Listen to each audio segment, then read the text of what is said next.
Hello, welcome to this video. On this video, I'm going to be going through the 10 greatest progressive rock drummers. Straight down the line. That's what this video is. Straight down the line for this channel. You couldn't have more of an Andy Edwards video than the 10 greatest progressive rock drummers. And of course, I've done it before, right? And so why am I going back to it now? Because the title of this video is actually the greatest classic progressive rock drummers, and then ... or line, my opinion as a drummer. So I bring something to this when I do this one, because I am a drummer, and I'm a musician and a drummer that likes progressive rock. And I was really informed by the classic progressive rock bands of the 1970s. Now, when I did my list many years ago, and I am now revisiting it, when I first did that list, I thought, I've got to create an objective list. So part of me was to take my own personal likes, but also my personal knowledge of what makes a good drummer. Because if I was grading these drummers, if you gave me a list of drummers and I said, you know, who are the greatest objectively, I could grade them. But if you said, well, who do you think are the most talented as actual drummers, the whole list would change. If there's one thing I know about, it's drumming. That's the one thing I know about more than possibly anything else. So there's certain drummers that are astonishing to me in what they can pull off as a drummer. Another one's not so much, but you think, well, they're a good drummer. They do a really good job in this band. Well, on this, I am going to be including my taste, but also my knowledge of the drums technically. So if you are a drummer or a non-drummer, what you're going to get is my viewpoint, and it might seem a bit counterintuitive for you, because this list is a bit different to what you'd normally expect. For me, my opinion, Andy Edwards, these are the 10 greatest progressive rock drummers of the classic rock period, the classic progressive rock period of the 1970s. So the rules to get on this list is: 1, you have to have made a classic rock prog album in the 1970s. 2, you can't be a drummer of Frank Zappa, because Frank Zappa is so incredible and his drummers were so able, and he's a sort of anomaly in the world of progressive rock. Is he progressive rock? Well, he pretty much is, but if I then consider him, we will just get a list of Frank Zappa's drummers. That's how great they are in terms of their technical ability and also their innovation in opening up what was possible in a progressive drumming context. So that's my second rule, okay? So I think that's all the rules I've got on here. So should we just get straight into it then? Do you know what we're doing with this? So I do apologise if your favourite drummer doesn't come on here. And if I put someone low or they're not on the list, it probably is because I don't think they're technically as great as the drummers on here. And you'll just have to take that, unless you're a drummer that has a great knowledge of technical drumming, and you can give me an argument that I don't understand as to why they are greater than what I think. Now, in doing this, as I always do, once I get my list up, I always go and check the internet. 10 greatest progressive rock drummers and 10 greatest albums of all time. And I get that list and I put that against this. This is where the overrated thing came up, because I go, this person keeps coming up in this list. And why do they keep coming up? They're overrated. Because I always do this. Now, the thing is, it's bizarre with this list.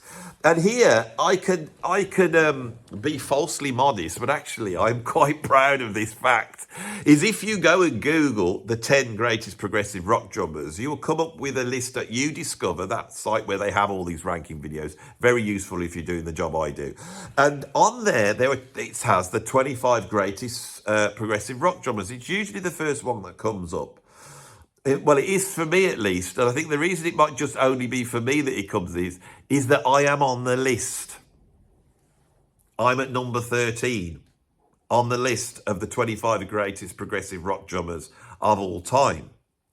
Now, if I was doing an overrated progressive rock drummers list, that would be a very strong contender to put myself on it, because when I look at that and then I look at the drummers that I am above, I just think, what was this guy doing? Now, what he was doing is This guy was obviously a Frost and IQ fan, and he was a fan of my drumming, and he does me a lovely write-up.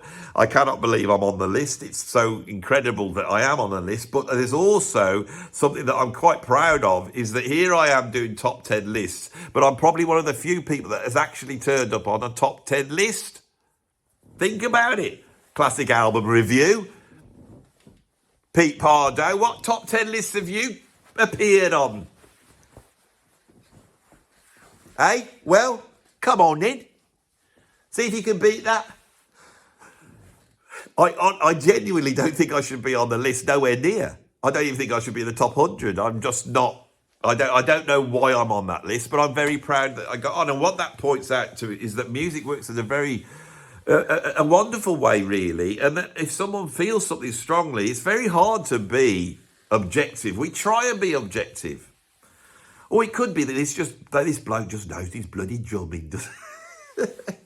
You're getting a mixture of false modesty and just basic arrogance at the same time, which is something that I can do very, very well. So yes, I'll just say this one more. I'm on the bloody list. I'm on the list. Right? This is why I only went up to 10. I can't be going past 10. I'd have to put myself on there. Then what would you think of me then, you lot? What would you think? Well, that Andy's he's got an ego on him, hasn't he, that Andy? That's why I don't like him. I don't want this to turn into a comedy top 10. So we just move on in all seriousness now. So we'll start at number 10. At number 10, unbelievably low on this list because this is a legendary progressive rock drummer. So I know, even though he's made the list, and I actually had someone else in his place, and I thought, I can't not have this guy on.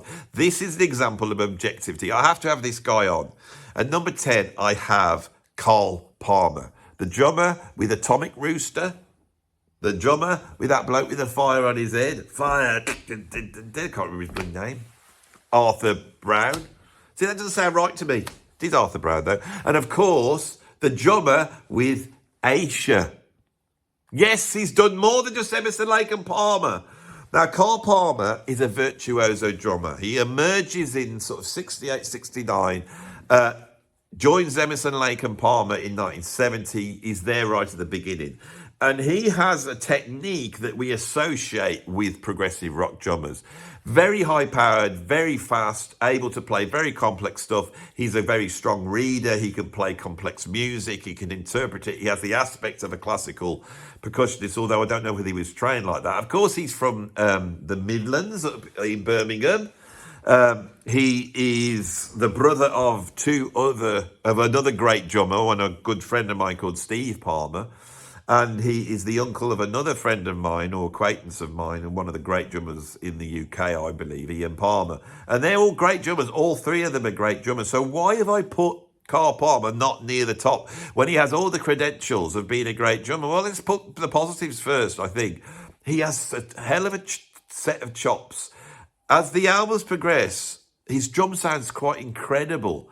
I actually think his drum sound on Love Beach is incredible. It's like Bonham-esque in the recording they got. Absolutely wonderful. The drumming on Love Beach is brilliant.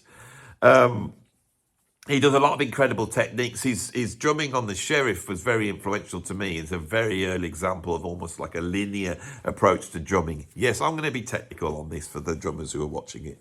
And a linear way of drumming is, for those of you who don't know, is where rather than just keep the time like this, and you've got something going over, no limb is really keeping time, so it's very hard to play in that way. His chops are phenomenal. His ability to put on a show and his ability to act in a three-piece that does not really have a guitar player, all that is really brilliant. When he does things like Toccata, which is like a modern classical percussion piece, it's wonderful. This is like, no, very few rock drummers go into this area. His chops are incredible. I've always found as a player that he's of the Buddy Rich school, and I hope you'll understand that I mean this is a compliment to Carl. He really plays like Buddy Rich, and I'm not a massive fan of Buddy Rich. There is a forward surging sort of sound to Buddy, which people love. And I like it when I listen to Buddy, but it's not what I like about drumming.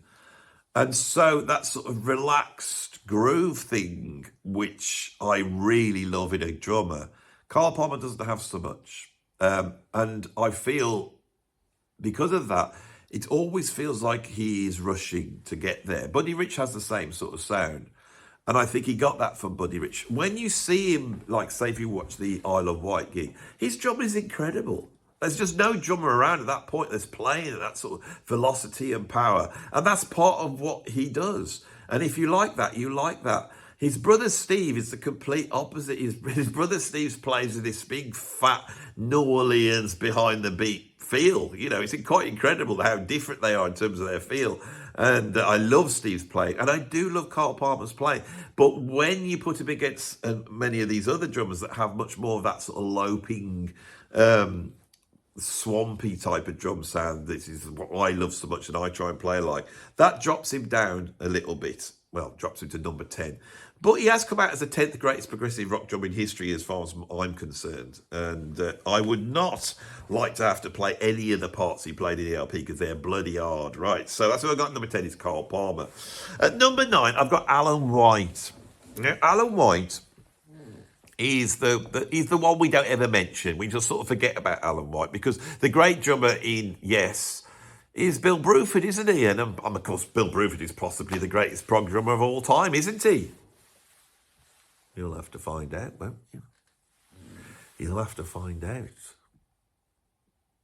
He made my number 1 when I did the list before. Alan White comes and replaces him and then stays in Yes for the next 40 years. He plays on Tales from Topographic Oceans. He plays on Relayer, which is incredible from a drum point of view. That's when Yes amps up and tries to join this whole sort of Mahavishnu orchestra thing. And he does it. He's playing out of his skin. He's on one of their greatest albums, Going for the One. He drums on Drama, which is another absolutely brilliant Yes album. And so if we call classic Yes albums, Alan White's on more than Bill Bruford is. I didn't mention Tomato in that list, you know. But he's also all over Yes songs. And he's also all over Yes shows as well. Alan White is almost like the platonic progressive rock drummer. And that's part of the issue with Alan White. I think that Bill Bruford is famous for having a very signature sound. He only has to hit a snare drum. He only has to play a groove. He only has to do a drum roll and go, oh, it's Bruford. His sound's iconic. And Alan White comes from the session world. He was playing with John Lennon. This is the guy that played on, didn't he play on Imagine? So he's a session player. He can play anything. He's obviously can jump into Yes with a few weeks' notice and go out and do the tour, which ends up being Yes shows, and he's playing all that stuff brilliantly. He's an incredibly able drummer, but one of the things he has is, I'm not saying he lacks his individuality, because there is an individuality, because he's almost like the opposite view. He's spongy and wet, isn't he? That's what his drum sounds like. It's spongy and wet, and it is loping, and it is like a groovier, and he's got all that going on. But that sort of loping wetness that he has actually diminishes in terms of being up against one of the most signature sounding drummers of all time, which is Bruford. He's almost like, I always think he's almost like a Bonham, but in a prog band. Alan White, I'm trying to give here the accolades that he should deserve in putting him here at number 9. And of course, these drummers at the bottom of the list is because you're up against absolute legends coming up in a minute. Right, I knew I needed to probably include an American drummer, which I sort of done that, but not quite. And I knew that, I thought, well, yeah, you're not a massive fan of all that sort of krautrock and European prog, aren't you? You know, but you do listen to it. And so I thought, who am I going to put forward? Well, there's 3 drummers that sprung to mind for this position here. And this is where I want to put these drummers. One was Christian Vander from Magma, incredible drummer, very sort of Elvin Jones-esque, very launching into the infinite, Christian Vander. And he's also the visionary behind Magma, isn't he? So he's a very important drummer. So I haven't mentioned him, but he didn't make my list. The other one is Pierre van der Linden, a fantastic drummer, a jazz drummer that explodes all over those early Focus albums. And apparently he's now back in Focus, still blowing everybody away. These are two of my very favourite progressive rock drummers. But the guy that's going to get it is the guy where I can't pronounce his surname. It is Jaki Liebezeit. Jaki Liebezeit. You got two choices there. Jaki Liebezeit is the drummer of Can. Can are perhaps my favourite of the sorts of European krautrocky bands. Can has a sound which is as doomy and dark as the rest of them. It's much more contemporary sounding. They're full out prog. With is it Dino Suzuki? The singing's great. It's like Radiohead should sound. You know what I mean? Radiohead just taken that sound, haven't they? But there's a lightness to Can, and there is it's a bit like a psychedelic out there European James Brown. That's what Can are like. They want to be funky, and they really are funky. And Jaki Liebezeit is like the Clyde Stubblefield of prog, isn't he? His drumming on me has been very influential. Even though I haven't listened to that much Can, I actually heard him on a variety of albums. And the album that influenced me was the album he actually made. I think it was called, is it called Wobbler? It's Brion Eno and Jar Waddle made an album, and Jaki Liebezeit is on drums. And that is one of the few albums I had when I was younger, and I thought his drumming was incredible. When I heard that, I was sort of exploring sort of electronica meets drumming, and I thought his drumming was wonderful in capturing that. And sometimes he almost like seems to be exploring sort of the Afrobeat drummers that play with Fela Kuti. So I wish I could say more about him, but he is such a unique player. And I think what I find is lacking from so many progressive rock drummers is the funk, is groove. And for me as a drummer, groove and funk trumps everything. And so I like drummers that have a groove. He is possibly the personification of proggy European funky drumming. And that's what I've got at number 8. Jaki Liebezeit. Is that how you say it? Jaki Liebezeit. Right. At number 7, I have John Heisman. John Heisman emerged in the 1960s in the scene in London. He came up at the same time as Ginger Baker and a whole bunch of other drummers that were basically defining rock drumming at that time. He got the gig, I think, replacing, I don't know actually, was he in John Mayall's group? Replacing, or was it Alexis Corner? And he comes up to this blues thing, but he's basically a jazz drummer. Now, John Heisman had chops to die for. He really, of that sort of era of drummers, he's got the most chops. John Heisman has got a ton of chops. And he gets fed up of playing in bands with, it's Graham Bond. Was he with Graham Bond, wasn't he? Yes, he was with Graham Bond because he got fed up with the drug taking. Of course, Graham Bond was a terrible druggie, wasn't he?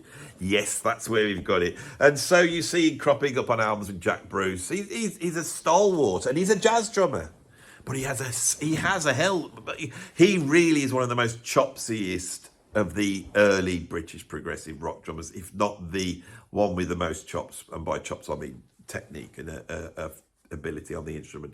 He forms Colosseum, which is seen as an early prog band, but he's actually really an early fusion band. And then he forms Tempest, and then he reforms Colosseum in the mid-70s. And the reformed Colosseum is one of the great British progressive rock bands, and the albums like Electric Savage with Gary Moore on guitar and Neil Murray on bass and Don Airey on keyboards, which then went on to become sort of the players in the burgeoning rock going into the new wave of British heavy metal. It's really odd, those players. They're monsters. For me, he was massively influential for me. He's drumming with Paraphernalia, which is actually a jazz group that his wife Barbara Thompson had. I listened to a lot of that when I was younger. But it was his drumming on Variations, which of course is a progressive rock progressive rock album. Andrew Lloyd Webber's Variations from 1978. but his drumming is just incredible on it. He has that sort of double bass drum, Billy Cobb mix spinning around the tops, which I believe he was doing at the same time. He's one of the unsung heroes of British drumming, John Heisman is. He died quite a few years ago. It was very sad. His wife had got Parkinson's, I believe, Barbara Thompson, one of the great British jazz musicians. They put in so much to British music, John Heisman and Barbara Thompson, and they don't get the accolades they've done. They've done so many great albums. Go and explore them. And if you haven't heard Colosseum 2, go and check it out. Go and check out Electric Savage now, right? And you will hear some proto-prog metal with the incredible Gary Moore. Not sounding like he's still got the blues, sounding like he's still got the out of space, McLaughlin-esque fast alternate picking. He's a monster. Gary Moore was a monster. He was a jazz fusion monster. He was a prog monster. Right, so that's who I got number 7, is John Heisman. At number 6, I've got Neil Peart, the drummer with Rush. Now, I know he's not technically American. He's Canadian. And Canadians aren't American, although they do reside on the continent of North America. So if I was to call him American, as I did many, many years ago, and it was the very first contentious thing, there I was as a young YouTuber a few years back, trying to do my YouTube, and I did perhaps the 10 greatest prog bands, you know, very naively, and I said that Rush were American. And everyone went, they're not American, they're Canadian. And I said, yeah, but I was referring to the continent. Now, I wasn't referring to the continent. I had just made a slip up. But back then, I didn't want to admit that because I thought that me going wrong may be detrimental to my channel. How wrong I was. And here I am now, setting the record straight. Yes, he's an American in terms of continent, but not in terms of nationality. He's Canadian, Neil Peart. Now, I've wasted a whole bunch of time putting at number 6, Neil Peart, who for many people is the greatest progressive rock drummer that's ever lived, down at number 6. I absolutely love Rush. I love them. I love all the albums they made in the 70s. I absolutely love them completely. Right, when I come on here and criticise things like... I criticise, what's the name? 2112, because I don't like the bit when he goes in the cave and it all sags. My mate Steve Gould's just turned up. Right, I'm going to answer the door to Steve Gould. I will be back in a minute. So my mate Steve Gould's joined me on this video now. I've had to go down to his level, which I always do, as you can see. Don't you go any lower. Steve, of course, is the man behind Fusion Fest, which is it's the best progressive rock festival in the UK. I wouldn't disagree with that. He's also a prog DJ. Tell him about your show. I've been doing a 3-hour show on MMH, the home of rock radio, for the last 9 years. And I joined Progzilla about 2.5 years ago. So it goes out on MMH every Sunday, www.mmhradio.co.uk, every Sunday 4 till 7. Then it goes out on progzilla.com every Thursday 8 till 11. So check out his show. He's also behind a thing called the Sunday Club, and I have joined forces, and he's bringing the Sunday Club here to this abode. And we are going to be doing prog gigs. We might be doing a few jazz fusion gigs. We might be doing all sorts of stuff together. And if you're thinking, yeah, well, that's no good to us because we don't live near you, Andy, so we can't watch them. We're going to have very, very high quality streaming. It's going to be like a party on a Sunday afternoon that you can jump into, although in your country it might be in the middle of the night or something, but that's just tough. You'll have to stay up and watch it. But the link will be available afterwards. Yeah, you can watch it afterwards. Obviously, you're going to have to pay because we can't do these things without paying people. But that is the new thing. I'm going to not only have the best music channel on YouTube, but I will be putting gigs on myself. And that means that we can present some music to the world that might be a bit strange, giving a chance for certain artists to get out there and play to an audience who under normal circumstances can't get out and play, which I know is also one of Steve's motivations for Absolutely. doing stuff. Yeah, because the thing is, I mean, over the years, I mean, I'm 67, I'll own up to it, and I've been going to gigs since I was 15. And I've been to so many gigs, especially at smaller venues, where you've got a band that have come from abroad, America or from Europe, and there's literally like 6 people, 10 people type of thing. And I've always found it so disheartening, so discouraging, and almost embarrassing for the band. Even though I'm not in the band, I just feel really bad for them.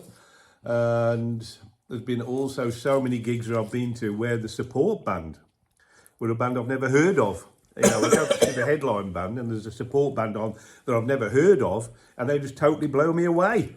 And I end up buying all their albums. And so one of the reasons, well, I'd say the main reason why I set up the Sunday Club was to bring to people's attention bands that they might not normally consider checking out, because it's on a Sunday, it's an early start, early finish. So if you are coming, you know, you'll get away and get home in time for bed if you've got work the next day type of thing.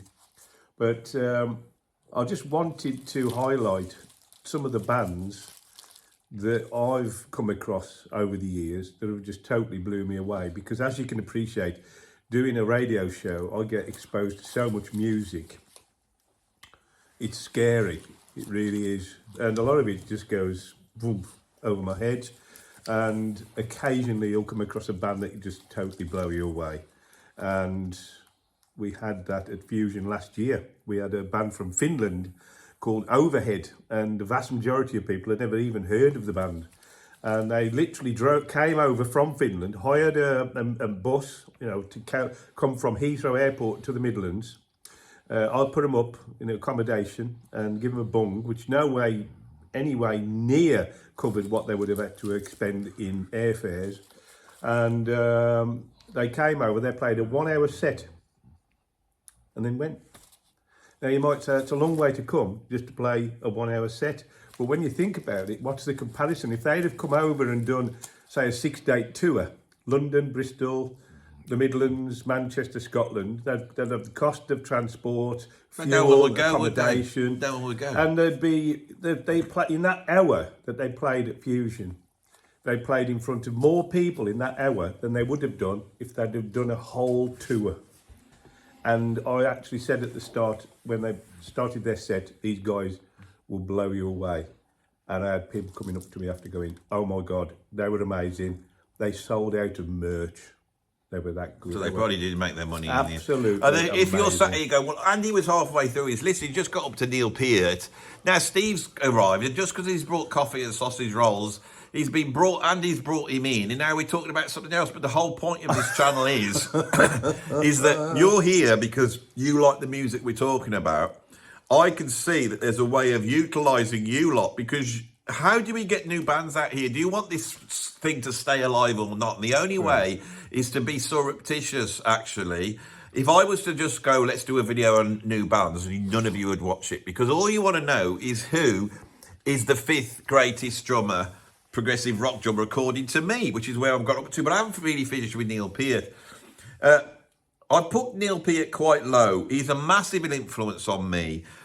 He has almost become the progressive rock drummer for many people. He has a very signature sound, and I think the way he plays, which is very precise, is liked by people who like progressive rock because they like everything to be neat and tidy, and Neil Peart is very much a neat and tidy player. He's very considered. All his parts are worked out beforehand. When he used to play live, that he didn't really put the rest of the band in his monitors, didn't need them, because he would just play the parts as they were written. And some people think that's wonderful. Me, is because I'm putting in my own personal take, he's, again, a little bit like Cole Palmer, a little bit stiff. He doesn't have that sort of feel, and also the fact that I feel his playing is really premeditated, and I don't feel like I'm listening to someone who is just, you know, in the moment burning through fills, which is a sound I love to hear with a player. I'm talking about Neil Peart being one of my favourite drummers of all time, huge influence. But when we're dealing with these types of drummers, for me personally, he drops down. There's also a belief that Neil Peart is like the technically greatest drummer that's ever lived, and he's not. He's a very good drummer, and that's about it. What do you think about that? Where would you place him? Well, obviously you're in a slightly more biased situation because you're a drummer. Not biased. So you know just more about style and technique. But obviously, if somebody said to me, who is the greatest drummer that's ever lived, then I'll say he would have to be up there. Yeah, whereas in reality, he's not in the top 1,000 in terms of drummers' technical ability. You know, this is what this list is about. So it's good that Steve's turned up because he's astonished there that Neil Peart is so low on the list. Yeah. But there's kids coming out of college at 16 years old now that could just destroy Neil Peart. Yeah, and he obviously got and if ever Geddy Lee and Alex Lifeson ever decided to get back together and go out as Rush, then the obvious choice for me would either be Dave Grohl or Mike Portnoy, to be honest. Because I think you have to be not just a very accomplished drummer, but you have to be a huge Rush fan. And you've got to have charisma, because Peter had charisma, but he had charisma that was different to Grohl and Portnoy, because they're very outlandish. Neil Peart was a very academic, quiet man, but he had this huge presence. I saw Rush live. You must have seen Rush live. And he was like, you sat watching him the whole time. Yeah. Very intense. Yeah, so I can't think of a drummer that's equivalent to that. And I think it's that aspect of him, because the cliche of a drummer is a Keith Moon, isn't it? Is they're all wild and breaking things, blowing up toilets. And Neil Peart was almost like the opposite. That he's a very interesting man, and I think I might actually do just a video on Neil Peart as a celebration to him, because I think he's probably beyond classification. But for me, listening to drummers, is he my favourite drummer in progressive rock? Not really. There's 5 drummers here that I love much more. So I'm going to now move on to number 5. Now, when I'm saying drummers, a lot of these prog drummers don't have much feel. They're not that groovy. They don't have a fat snare drum sound. It's always a lot of busyness. You're supposed to be impressed by the mathematical density. There is a drummer that plays in possibly one of the most mathematically dense progressive rock bands of all time. But throughout this, he was able to bring the groove and the funk to every bar they ever played. And this would be John Weathers from Gentle Giant, an underrated progressive rock drummer, I believe. Absolutely incredible. Now, this is quite contentious here. There's a bit of contentious, I say, sat next to Steve, because Steve is a very strong fan in terms of Gentle Giant of 3 Friends, which has Malcolm Mortimer on drums, who is much more of an established, very, very good progressive rock drummer, great drummer, but he's very busy, he's very neat, he's very fiddly. Because he only played on that one album. He's only on that one album, yeah. Who's on the one before that? Oh God. There's 2 before that. There's Gentle Giant, the first album, isn't there? Yeah, the Choir in the Taste. Yeah. I'm not 100% sure. I'm not 100%. Because I actually bumped into Malcolm Mortimer backstage at HRH Prog when he was, because he's playing with Colosseum now. Lovely guy. And he was also in the Gentle Giant tribute band, 3 Friends. Yeah. With Gary Green and Kenny Minnear. Yeah. He's a great drummer, but for me, Gentle Giant just go up a league when John Weathers comes in. You know what I'm saying? And of course, there's that new live album came out literally 2 or 3 days ago. Playing the Fool, the complete and absolute. They've redone it. Yeah, they've remastered it and added extra. What's it sound like? I've only got the digital version. We're waiting for the Blu-ray, which has got Dolby Atmos sound. That's going to be on another level. But from what I've heard so far, it's just astonishing. Absolutely. Playing the Fool by Gentle Giant is one of the most astonishing live albums of all time, because the thing with Gentle Giant, they could pull it off live. They could play the most complex stuff, and then they could jump up and do some a cappella thing, and then they could all get the violins and the I went to see them at the Town Hall back in the day, and they actually had quadraphonic sound. Can you believe? When Ray Shulman did a violin solo, he was playing 3 Blind Mice, and it was actually going all the way around the auditorium. You know, and he was using an echo as well. It was absolutely incredible. Incredible. But when I can remember when I checked out Playing the Fool, because I came to Gentle Giant quite late. Again, it was one of those 70s Prog albums. I thought it was a bit muffly and a bit, you know, but have they really improved the sound? Oh, God, yeah.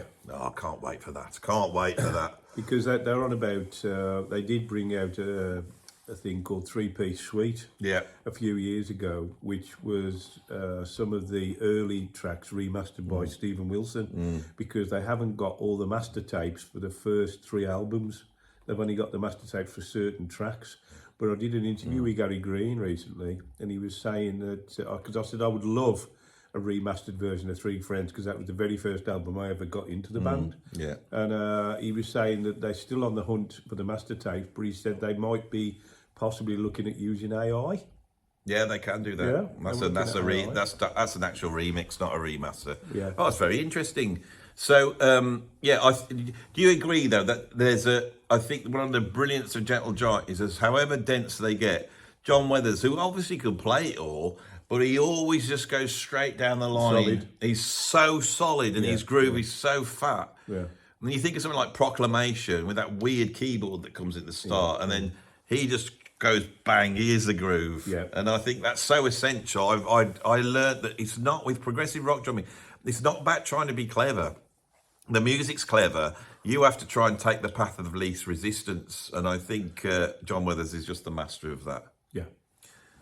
He's still around, isn't he? He's Been well, when they released this new, the remastered version of the live album, I had the opportunity to interview Gary Green, Derek Shulman, John Weathers, or Kelly Manair, and I went for Gary Green. I've already interviewed Derek Shulman a while back when they brought out Three-Piece Suite, but for me, Gary Green was a no-brainer. I'd like to interview John Weathers, to be honest. I am down to interview Chester Thompson soon. Are you? Yeah. Unitopia? Because of Cosmic Cathedral, the new Neil Morse collaboration. Oh, yes. Yeah. Chester Thompson, I did consider for this list, to be honest. Okay. But I thought in the end, he's brilliant in Weather Report, he's brilliant in Frank Zappa, and I've got a rule that you can't have any Frank Zappa drummers on this, because that would just skew the whole list. And then in Genesis, he's on Seconds Out and Three Sides Live, he's brilliant. But he's not on the album, so I didn't consider him, but he's a hell of a drummer. Yeah. At number 4, I have Pierre Moerlen. From Gong. From Gong, yes. Yeah. So Gong emerge, they do that first awful album that nobody listens to. Then they come out with Camembert Electric, which I think is one of those Virgin giveaway albums along with... 59 pence. So yeah, 59 pence. And I can't remember who the drummer is on that album, but it's not Pierre Moerlen. Then they bring out the first Flying Teapot, and that's a great album. I think it's got Pit Pile on drums, or Pit Pile may be around then before he goes off to join Hatfield of the North or whatever he does. Yeah. And then they get this guy, Pierre Moerlen, and to me, his drumming on Angel's Egg and You and Shamal is some of the greatest progressive rock drumming of all time. And he's got a lightness, he's got a funkiness. He stands alone for me in progressive rock drummers. And the beginning of You, that builds up with that great big build-up, and then he comes in and he's playing a tiny little jazz kit, but he makes it sound like a double bass drum kit by playing the toms and stuff, a really weird thing he does. And the way he brings that in, he just is flying. Of course, later on, when he takes over the running of the band and he brings Alan Holdsworth in and they do Gaseous and Espresso 2 and all those, Time is the Key, incredible drumming, and that was very influential on me as well. But I think Pierre Moerlen just has a touch on the drums that was incredible. And I think the fact that he died at the age of 52, so he's not around anymore, he's got a little bit forgotten in the grand scheme of things, but I think he's one of the greatest progressive rock drummers ever lived. Wasn't there an iteration of the band called Pierre Moerlen's Gong? That was the one that then came out in the late 70s doing all the more fusion-y, percussion heavy fusion. There's a whole bunch of albums there, and he went on through the 80s. But if you really want him to hear him as his progressive rock peak, it's Angel's Egg, even more than You, because Angel's Eggs is a little bit more accessible than You. I've often said that You is one of the greatest progressive rock albums of all time. Are you a fan of Gong? I do like Gong, yeah. I've never really explored their music to any great depth. I like what Carver's Tarabi's doing with the band now, because obviously there's no original members anymore, which is nothing unusual these days. I mean, you've got Uriah Heep's only got Mick Box, Sweet, you've only got Mick Turner. So it's quite accepted. Yeah, but at least they have one person. I mean, the Carver's reiteration of Gong has got nobody in it.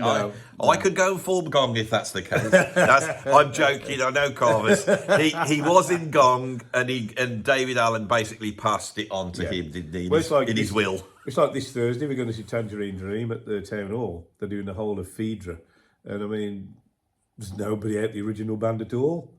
You know, and his son... We should film a band. Should we get Nazareth back together? How about Nazareth? You like Mahogany Rush, don't you? I do. Always going on about bloody Mahogany Rush. You know, I'll be Frank Marino. Okay, you can be Mahogany Rush. What would I be? Mahogany Rush, the other fella. Okay. They were amazing, though. I was watching them the other day, Mahogany Rush. Bloody hell, Frank Marino. I'd fallen asleep with YouTube on, and then his guitarist came on, and I thought, I don't know who this bloke is. He was sat in a mate. I thought, no, that's from the 70s. Really jazzy, all over the place. And I woke up, and it was a live gig. I don't know if it was just a publicity stunt, but I remember at the time he said he was a reincarnation of Jimi Hendrix. Do you remember? Yeah. Yeah. I mean, he's incredible. Yeah, sound like Hendrix, though. Got all his albums. Right. I've always said that you need to do a cover of Dragonfly. You do. I'm not going to do that. Funky. I'm only going to do that if I can reform Mahogany Rush without any of the original members. Then I'll do it, obviously. Right, so now we're going to get to this contentious top three. And I really think this is truly the order, right? So at number 3, I have Bill Bruford. Now, he's very high on the list. When I originally did this list a few years back, he was number 1. And I just went there as a gut feeling. I thought, oh, great progressive rock drummer is Bill Bruford. But I don't think he is anymore. I think he's great. But I think the problem you got with Bill Bruford is he spends a very short time in Yes. That time in Yes is so key to progressive rock. He plays on almost like the definitive progressive rock albums for the genre. Yeah. Defines what it sounds like. And the thing that's really interesting with Bill Bruford is there was a jazz drummer in the 60s called Alan Ganley, and he was a very tight, high-pitched snare drum sound, very accurate sound, very British jazz drumming. And I always felt that Bill Bruford had come out of that sort of British school of jazz drumming. So when he joins Yes, he has a very, very signature sound. And because people can recognise Bruford's sound, and because it's so against the grain of the John Bonhams and Ian Paces and all those drummers that were around at that time, it's so iconic. And then, of course, he goes into King Crimson. Then he does a whole bunch of other iconic albums. Then he does Bruford, you know, and he's in UK. And all of that run is quite astonishing. So I can see why people think it, you know. But again, it's not quite got the jazzy grooviness for me that other drummers have. And also, if we're talking about technique, he has got a ton of technique. He really has, but not like the two guys I've got above him, who I think are quite astonishing in their technical ability. Okay. He's active again now, isn't he, Bill Bruford? Yeah, he went into retirement. Now he's joined some pub band doing jazz, isn't he? That's right, yeah. I wonder what he's like. Interesting. And I think he's brought out his autobiography. He did that ages ago, didn't he? Yeah. I haven't read that, but it's been recommended to me because he's very funny. I met him a couple of times and had quite a long conversation. He's a lovely man. He's an incredible drummer. Yeah. You know, when so I only put him at number 3. I'll put Bruford at number 3. Of all the greatest, all the hundreds of progressive rock drummers, I'd put him at number 3.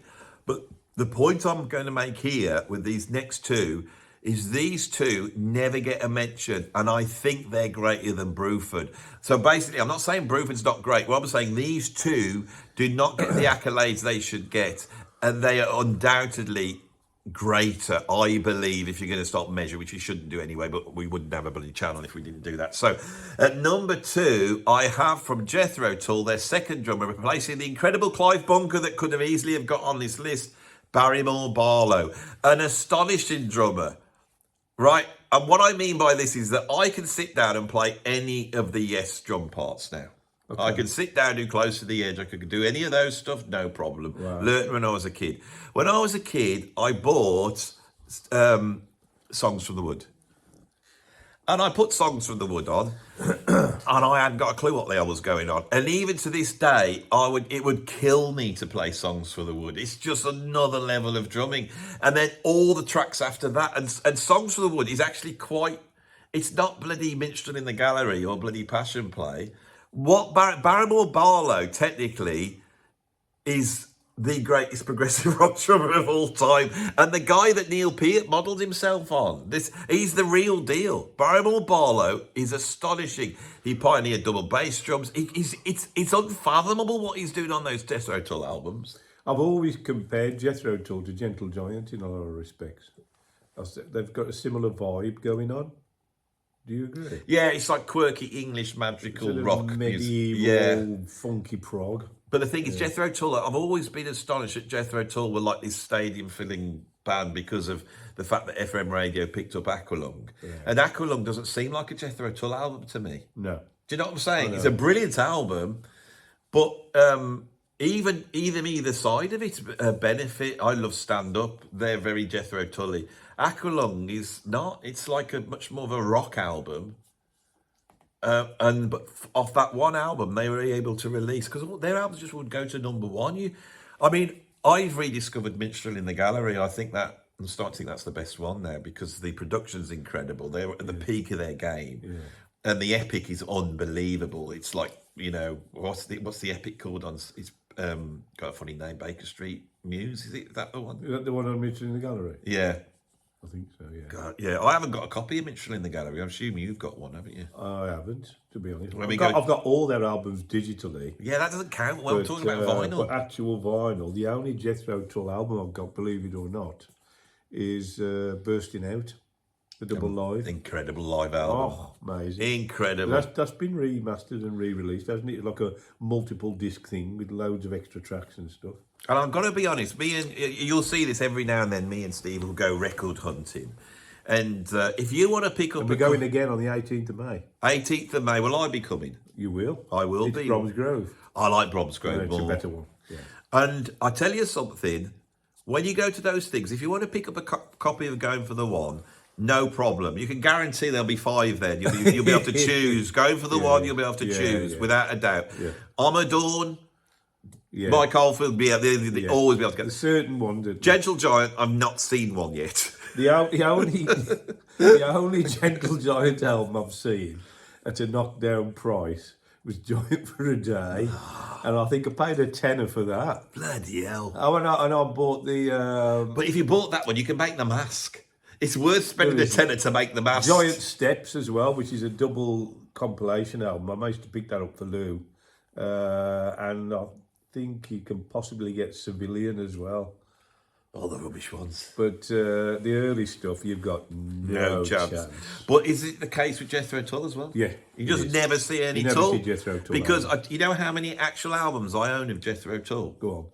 On vinyl, I have got MU, the best of Jethro Tull, which is what I bought when I was a kid. Oh, no, and I was happy with that. I never got any more after that. Yeah. Then I bought Stand Up on cassette. I taped Songs for the Wood on cassette. I borrowed Aqualung for a long time, but never liked it enough to go and get it, to be honest, because Locomotive Breath and all those ones I loved I'd got on MU. And I never really got into Thick as a Brick, which is obviously the top 5 greatest progressive rock albums of all time. A pseudo concept album. Yeah. But the thing is, I never listened to Passion Play, and I never listened to Minstrel in the Gallery. And now coming back and doing this channel and going back to those, and especially Minstrel in the Gallery, because they are so heavy on it. Yeah. It really is incredibly recorded. But also the trio of Songs from the Wood, Heavy Horses. I don't think they make a bad album in the 70s. No. They did start to veer off a little, I think, when Eddie Jobson joined. He's always... Was it A? Yeah. So that's who I've got at number 2. So you're probably thinking, who the hell have I got at number 1? If I haven't got Bruford, I haven't got Neil Peart, who have I got at number 1? It's so bloody obvious, and yet you would never think it. I think the greatest progressive rock drummer of all time, undoubtedly, is Phil Collins. Okay. So you're going okay. If Phil Collins hadn't done You Can't Hurry Love and then written a song about how he wants to help the beggars even though he's a millionaire...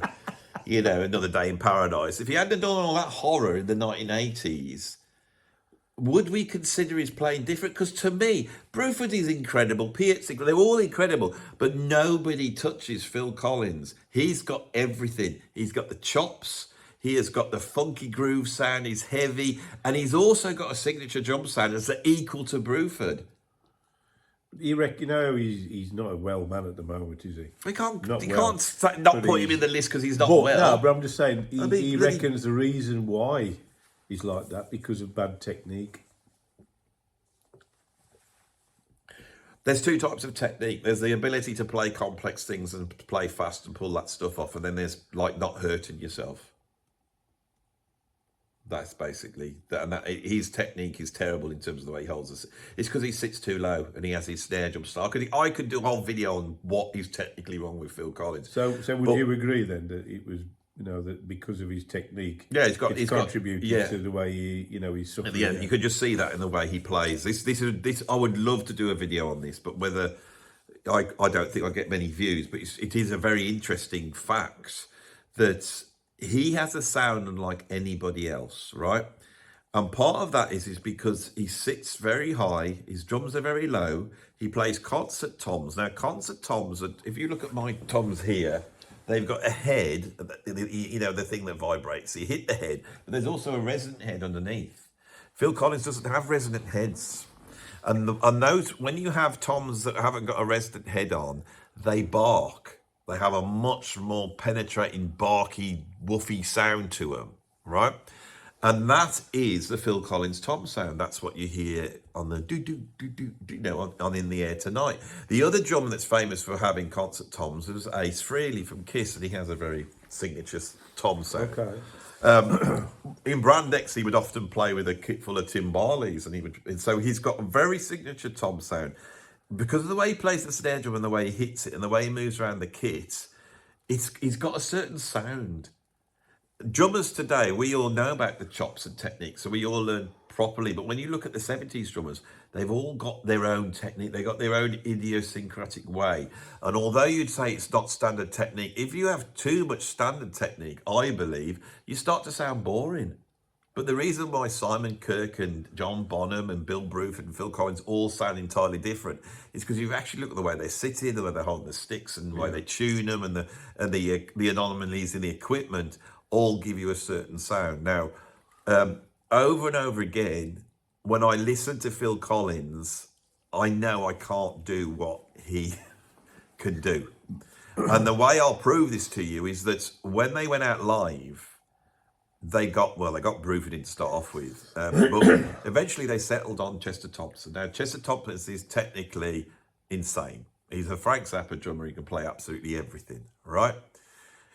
When you hear Chester Thompson playing Phil Collins' parts, it's incredible, but it's not Phil Collins. And when you listen to Three Sides live, as soon as Phil Collins stops singing and walks off that kit, you hear the drums suddenly go, whoa! The whole thing lifts up as he comes It's the in. fact that he can sing and drum at the same time. He can play keyboards and he can write brilliant songs. Yeah. He's such an immense talent. Recently, I did a big journey. I will do this video at some point, but I went through all his solo albums. Did you watch that documentary he put out on YouTube? What, the one for Drummer one? Yeah, I watched that, yeah, very good. With his son. Nick, yeah. I felt quite sad actually watching that.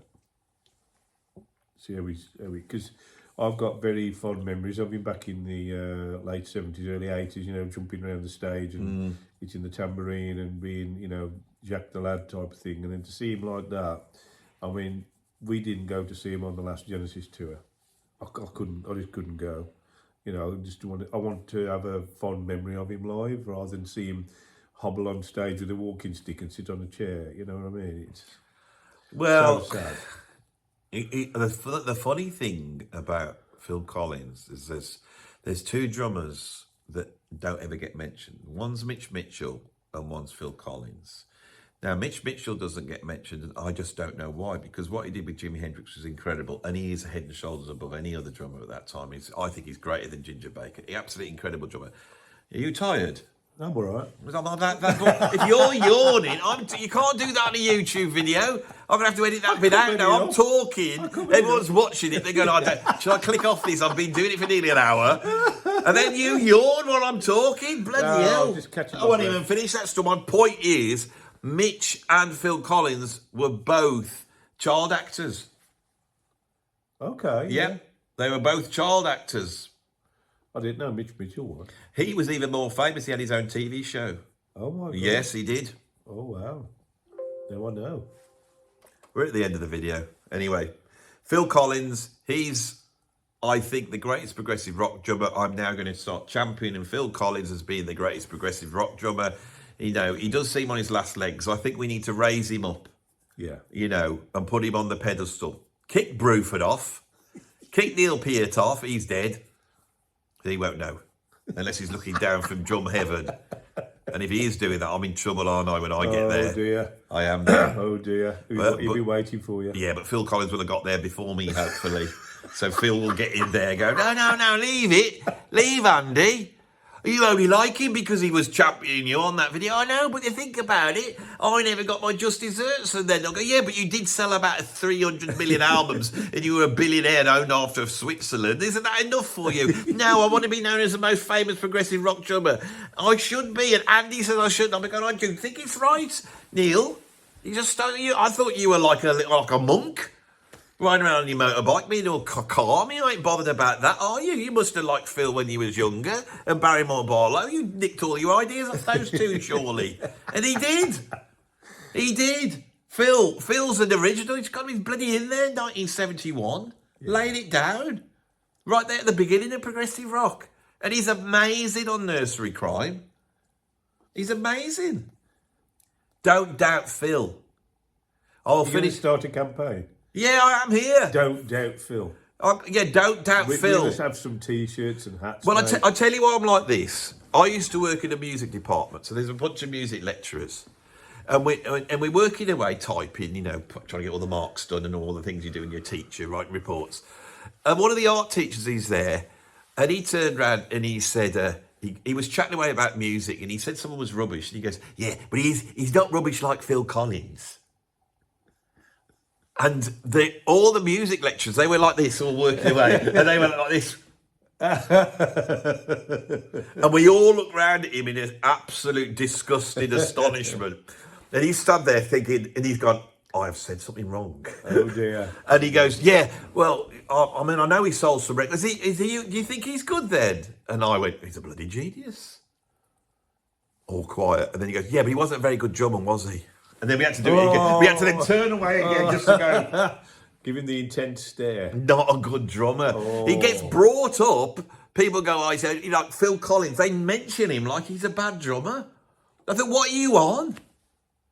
Los Endos? Go down and listen now, you fools. Yeah, we need to elevate Phil Collins up. I need him to be there, sat in his big mansion in Switzerland, right? And I want him to see the video. And I want to go, that Andy Edwards is championing me. And I want to make friends with Phil. And I want to go over and see him. Yeah, bloody Drummio with all their budgets going out to see him, doing some posh documentary. Now, you know who you want over in Switzerland interviewing? Me. Steve can't go, he'll be too upset. I'll tell him that when I get there. Phil, I was going to bring my mate, he loves you, he knows all about Prog. He said he couldn't bear to look at you. Because you look like a shriveled bloody, he looks like a walnut now, doesn't he? A little walnut. He used to look like a newborn baby, but now he doesn't look like that. Looks like a premature baby. Bit of comedy at the end of you. Bad taste comedy, but there was a bit of comedy at the end. Well, he was yawning. I had to lift my game. I can lift my game like that if I have to. I know what everybody likes. They're not interested in my knowledge of drums and progressive rock and all the stuff I've got. They just want me comparing Phil Collins to a bloody walnut. Well, he does look like that, doesn't he? A walnut. Oh, that's cruel.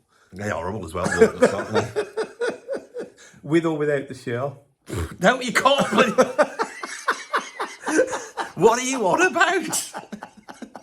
A shelled walnut or an unshelled walnut? We're not going to eat the shell, are you? Well, obviously unshelled, because you have to have some. You have to be like some sort of demolition expert to open a wall And get it out intact. and get it out intact. I mean, I mean, they're not as bad as a Brazil nut, but at least with a Brazil nut, you get a nice nut. But the walnut doesn't taste nice at all, does it? It tastes like earwax. It's like you got your little Phil Collins head there. You crack it open, you got this little tiny Phil Collins brain, little brain. It doesn't look nice at all, does it? And you put it in your mouth, and it's just got a taste which is. It's not brilliant. Earwax looks like it. I mean, walnuts. I mean, whoever decided to crack that open, right? And after spending half an hour getting it open, because they would have been dealing with a rock, maybe. Couple of rocks, and they might have smashed about 4, and they were just all over the place. But imagine they managed to get one home without a nutcracker or a knife, which they wouldn't have had. Yeah. And then they get like a tiny brain in there, and then some bloke went, that's quite nice, that is. Let's put it in a Waldorf salad. They're all right when they're with you. They're like olives, aren't they, walnuts? Oh, I can eat olives all day. I can't stand olives. Are you enjoying this like post-video banter? Do you like it? Because I can switch off now, or we can just keep going. Olives and walnuts. I don't like olives. I think they're horrible tasty. So you don't like olives and you don't like walnuts? Not much now. Well, there's only walnuts in Caesar salad, so you're all right. There isn't just walnuts in Caesar salad. Well, because if it was, it would just be a bowl of walnuts. But there's no olives in there, though. No, there's no olives in there. No, don't like olives. But I'll eat anything, you see, because growing up in the 70s, we had to finish our plates. Were you? Oh, yeah, I was told how to do that. I couldn't leave the table until I'd finished everything on the So the I could eat, if I go around someone's house and they gave me something I didn't like, I would still eat it and not mention it. Whereas that's why I don't eat potatoes now, because my mother used to just pile loads of potatoes on the plate, and I just got sick to death of eating them. Mashed potato? Any potato, mashed potato, jack potato, boiled potato.